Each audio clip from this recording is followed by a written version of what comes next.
दोस्तों, तो इस वीडियो में बात करेंगे कुछ नैनो कैप स्टॉक्स के बारे में। तो जो छोटी कंपनियां होती हैं इनमें ग्रोथ स्कोप काफ़ी ज़्यादा होता है। यानी कि अगर इनमें आप इन्वेस्टमेंट करते हैं तो अगर कंपनी फंडामेंटली स्ट्रांग है, तो अगर इसको आने वाले कुछ सालों के लिए होल्ड करके रखते हैं तो इस तरह की कंपनी आपको मल्टीबैगर रिटर्न देती है। यानी कि हो सकता है कि कंपनी 10 से 20 गुना या 100 गुना भी आपको रिटर्न दे दे। तो चलिए आज ऐसे ही कुछ नैनो कैप स्टॉक्स के बारे में बात करेंगे। तो इससे पहले कि मैं वीडियो को शुरू करूँ, अगर आप इस चैनल पर पहली बार विजिट कर रहे हैं या फिर आपने चैनल अब तक सब्सक्राइब नहीं किया है तो चैनल को सब्सक्राइब कर लें और साथ में वीडियो को भी लाइक कर दें। तो सबसे पहले कंपनी है आरवी लेबोरेटरीज। तो इसके करेंट प्राइस को देखें तो प्राइस 291 रुपये 40 पैसे के ऊपर आपको देखने को मिल रहा है। और पिछले ट्रेडिंग सेशन में देखें तो यहाँ पर आपको करीब 5% का लोअर सर्किट लगते हुए देखने को मिला है। तो कंपनी काफ़ी छोटी है, यानी कि हमेशा इसके जो स्टॉक्स हैं आपको सर्किट में देखने को मिलते हैं। तो अगर आप इसके चार्ट को देखें तो पिछले 5 दिनों में देखें तो इसके शेयर्स में काफ़ी शानदार रैली देखने को मिली है और 44% के अराउंड आपको इसमें तेज़ी देखने को मिल रही है। और एक मंथ में देखें तो यहाँ पर स्टॉक जो है इसने 112% का रिटर्न दे दिया है। यानी कि एक महीने में जो पैसे हैं वो डबल हो चुके हैं। अब 1 ईयर के चार्ट को देखें तो एक साल में कंपनी ने 112% का रिटर्न बना कर दिया है। और इसके 5 ईयर्स के चार्ट को देखें तो 451% का रिटर्न आपको देखने को मिल रहा है। वैसे कंपनी को मार्केट में लिस्ट हुए अभी 5 साल नहीं हुए हैं। कंपनी मार्च 2021 के अंदर ही आपको लिस्ट होती हुई देखने को मिली है। यानी कि कंपनी के 3 साल कंप्लीट हुए हैं और 451% का शानदार कंपनी रिटर्न देती हुई देखने को मिल रही है। तो इस कंपनी के बिजनेस की बात करें तो कंपनी ये स्पेशलिटी केमिकल बनाती है और इनके जो केमिकल्स हैं तो उनका यूज़ अलग अलग इंडस्ट्रीज़ में देखने को मिलता है, जैसे कि टेक्सटाइल इंडस्ट्रीज़ है, फार्मास्यूटिकल है, फर्टिलाइजर है। तो इस तरह के काफ़ी सारे इंडस्ट्रीज़ हैं जहाँ पर इनके स्पेशलिटी केमिकल का यूज़ किया जाता है। कंपनी की मार्केट कैप को देखें तो मात्र 321 करोड़ का मार्केट कैप है, यानी कि बहुत ही छोटी कंपनी है। अब इसके पी मल्टीपल को देखें तो 338 का पी मल्टीपल देखने को मिल रहा है। यानी कि स्टॉक आपको काफ़ी ओवर वैल्यूड प्राइस के ऊपर देखने को मिल रहा है। और आपने देखा भी कि 3 सालों में कंपनी का जो रिटर्न है वो 451% देखने को मिल रहा है। और कंपनी अपने ऑल टाइम हाई के अराउंड आपको ट्रेड करते हुए देखने को मिल रही है। अब इसके आरओई और आरओसी नंबर को देखें तो दोनों ही नंबर काफ़ी अट्रैक्टिव हैं। अब कंपनी काफ़ी छोटी है, लेकिन अगर आप इसके सेल्स को भी देखें तो ईयर ऑन ईयर इसके सेल्स के नंबर में आपको ग्रोथ देखने को मिल रही है। हालांकि 2021 के बाद से 22 में थोड़ी सी आपको गिरावट देखने को मिली है, लेकिन ओवरऑल देखें तो यहाँ पर आपको जंप देखने को मिल रही है। वहीं पर अगर इसके नेट प्रॉफिट को देखें तो कंपनी के नेट प्रॉफिट आपको बहुत कम देखने को मिल रहे हैं। यानी कि 2021 में 2.68 करोड़ का प्रॉफिट है, 2022 में 2.57 करोड़, 2023 में 4.12 करोड़। तो यहाँ पर कंपनी काफ़ी छोटी है, तो इसके कारण इसके जो प्रॉफिट के नंबर हैं वो भी आपको कम देखने को मिल रहे हैं, क्योंकि कंपनी के मार्केट कैप को ही देखें तो 300 करोड़ के अराउंड आपको कंपनी देखने को मिल रही है। अब कंपनी के रिजर्व को देखें तो 2021 के बाद से जो इसके रिजर्व हैं वो लगातार आपको बढ़ते हुए देखने को मिले हैं। वहीं पर अगर कंपनी के बोरोइंग्स को देखें तो कंपनी के बोरोइंग्स आपको लगातार कम होते हुए देखने को मिले हैं। तो ऑलमोस्ट कंपनी आपको डेट फ्री होती हुई देखने को मिल रही है। अब इस कंपनी में प्रमोटर्स की होल्डिंग को देखें तो कंपनी में प्रमोटर्स की होल्डिंग 73.50% है और इनकी जो होल्डिंग है वो कांस्टेंट आपको देखने को मिल रही है। प्रमोटर्स अपनी होल्डिंग को कम नहीं कर रहे हैं। इसके अलावा इसमें पब्लिक की होल्डिंग 26.50% देखने को मिल रही है। हालांकि अब तक इसमें एफआईआईस और डीआईआईस की एंट्री देखने को नहीं मिल रही है। तो अगर आप इस कंपनी के चार्ट को देखें तो ये जो कंपनी है अपने ऑल टाइम हाई के अराउंड आपको ट्रेड करती हुई देखने को मिल रही है। तो यहाँ पर बाई करना थोड़ा रिस्की हो सकता है। तो आपने देखा कि कंपनी के फाइनेंशियल काफ़ी अच्छे हैं, कंपनी का बिजनेस भी अच्छा देखने को मिल रहा है और कंपनी में लगातार आपको जंप देखने को मिली है। यानी कि पिछले 3 सालों में देखें तो कंपनी ने काफ़ी अच्छा रिटर्न बना कर दिया है। लेकिन जब भी इस तरह के शेयर्स में गिरावट आपको देखने को मिलती है तो गिरावटें भी बड़ी बड़ी देखने को मिलती है। तो जैसे कि अगर आप इसके ऑल टाइम चार्ट को देखें तो जब भी इसमें गिरावट होती है यानी कि शार्प आपको फॉल देखने को मिलता है। तो इस तरह की कंपनियों में अगर आप इन्वेस्टमेंट करते हैं तो गिरावट से डरना नहीं है, क्योंकि जब भी यहाँ पर आपको गिरावट देखने को मिली है तो वहाँ से आपको रिकवरी भी देखने को मिल रही है। लेकिन यहाँ पर रिकवरी भी देखें तो स्लो रिकवरी देखने को मिलती है। तो इस तरह के शेयर्स में जिस तरह कंपनी रिकवरी दिखाते हुए देखने को मिली है, यानी कि काफ़ी दिनों तक प्राइस एक ही रेंज में घूमते हैं और उसके बाद अचानक से इसमें उछाल देखने को मिलता है। तो अगर आगे इस शेयर्स में गिरावट आपको देखने को मिलती है तो आपके लिए एक बाइंग अपॉर्चुनिटी हो सकती है। वैसे अभी कंपनी जिस प्राइस के ऊपर ट्रेड करती हुई देखने को मिल रही है और मार्केट भी पूरी तरह से बुलिश है, तो हो सकता है कि आने वाले दिनों में यहाँ से भी आपको उछाल देखने को मिले। लेकिन अभी फिलहाल इसमें इन्वेस्टमेंट नहीं करना है। अगर आगे इसमें थोड़ी बहुत आपको गिरावट देखने को मिलती है तो जब भी इसके शेयर्स में गिरावट देखने को मिलती है तो आपके लिए एक बाइंग अपॉर्चुनिटी हो सकती है। नेक्स्ट स्टॉक है कीनोट फाइनेंशियल सर्विसेज लिमिटेड। तो यहाँ पर इसके प्राइस को देखें तो प्राइस 193 रुपये के ऊपर आपको ट्रेड करते हुए देखने को मिला है। तो जैसा कि नाम से ही आपको पता चल रहा है कि कंपनी फाइनेंशियल सेक्टर की कंपनी देखने को मिल रही है। अगर आप इसके चार्ट को देखें तो पिछले 5 दिनों में इसके शेयर्स में आपको 14 साढ़े 14% की जंप देखने को मिली है। वहीं अगर एक मंथ के चार्ट को देखें तो 27% से ज़्यादा की जंप देखने को मिली है। अगर आप इसके एक साल के चार्ट को देखें तो एक साल में कंपनी ने 105% का रिटर्न बना कर दिया है। इसके 5 ईयर्स के चार्ट को देखें तो 380% के अराउंड आपको रिटर्न देखने को मिल रहा है। और अगर आप इसके मैक्सिमम चार्ट को देखें तो कंपनी ने अब तक 2473% का रिटर्न बनाकर दिया है। कंपनी के बिजनेस की बात करें तो कंपनी का बिजनेस आपको अच्छा देखने को मिलता है। अब जैसा आप हमेशा देखते हैं कि कोई आईपीओ आता है, राइट इशू आता है, बाईबैक होता है, तो इसमें आपको मर्चेंट बैंकर देखने को मिलता है। तो ये कंपनी भी कुछ इसी तरह का काम करती है, यानी कि मर्चेंट बैंकर के रूप में काम करते हुए देखने को मिलती है। तो इस तरह के बिजनेसेस से कंपनी अच्छा खासा प्रॉफिट जनरेट करती है। तो चलिए अब इसके हम फाइनेंशियल भी देख लेते हैं कि कंपनी फंडामेंटली स्ट्रांग है या फिर नहीं है।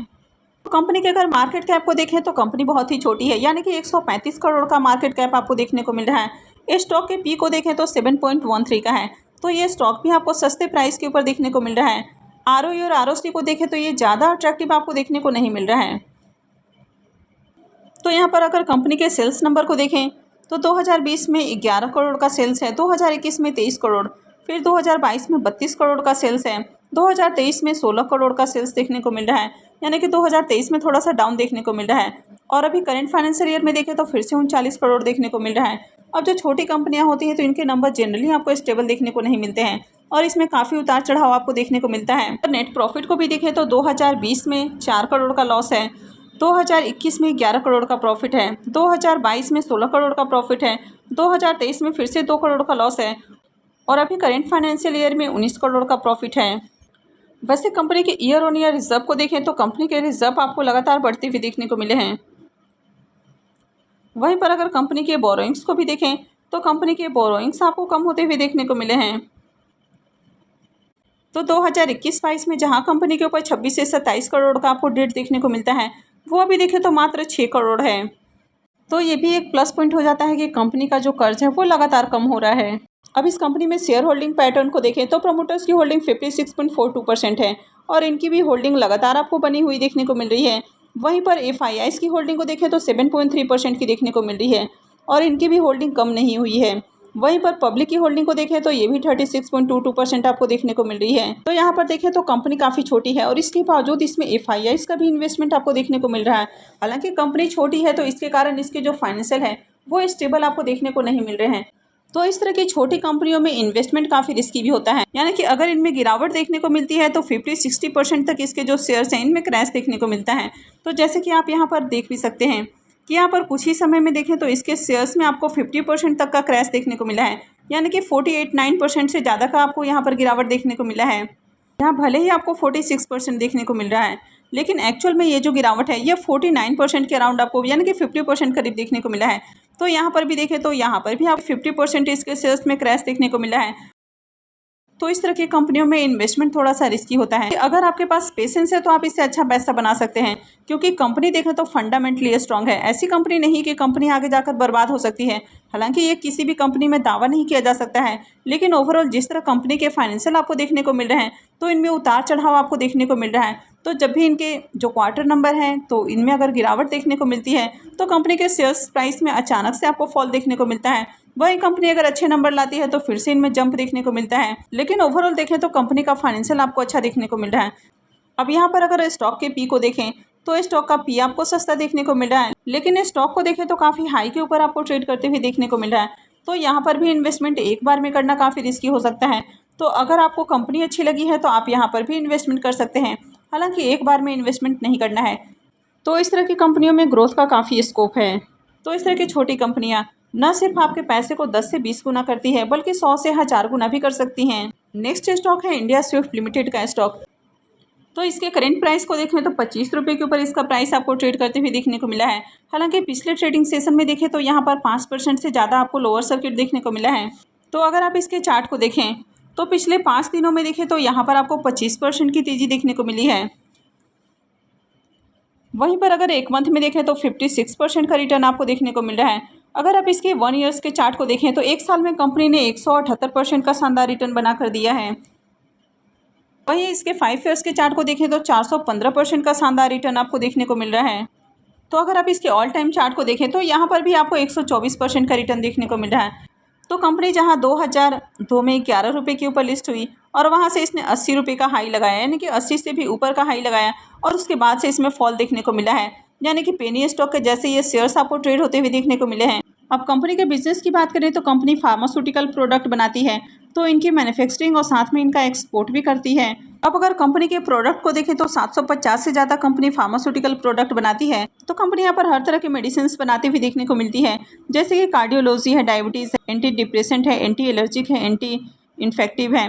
तो अलग अलग तरह के बीमारियों के लिए कंपनी यहाँ पर प्रोडक्ट बनाती है और इनके कुछ प्रोडक्ट के नाम को भी आप यहाँ पर देख सकते हैं कि कंपनी कौन कौन से प्रोडक्ट बनाती है। तो कंपनी का बिजनेस न सिर्फ आपको इंडिया में देखने को मिलता है, बल्कि 50+ कंट्रीज़ में कंपनी अपने प्रोडक्ट को एक्सपोर्ट भी करती है।